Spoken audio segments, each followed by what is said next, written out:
তো এই যে দেখো ফ্রেন্ডস, আজ থেকে কিন্তু দদিয়া বর্গীতলার মেলা শুরু হয়ে গেছে। আর আজকে হচ্ছে তার প্রথম দিন। তো তোমরা কে কে আসছো আর কে কে এসেছো একটু কমেন্ট বক্সে জানিয়ে যাবে। আর দেখো কীরকম লোকজনের ভিড়, চলো একটু তোমাদেরকে দেখাই সমস্তটা ঘুরে।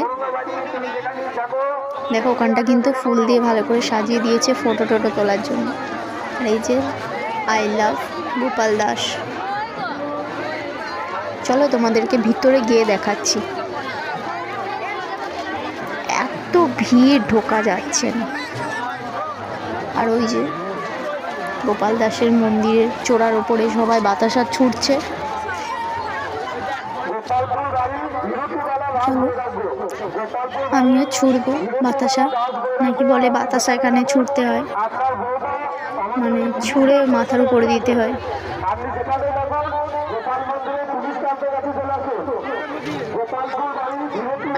এত ভিড়ে তো আমার এই বাচ্চা নিয়ে ঢোকাই যাবে না, তাও কষ্ট করে ঢুকছি, কি করব।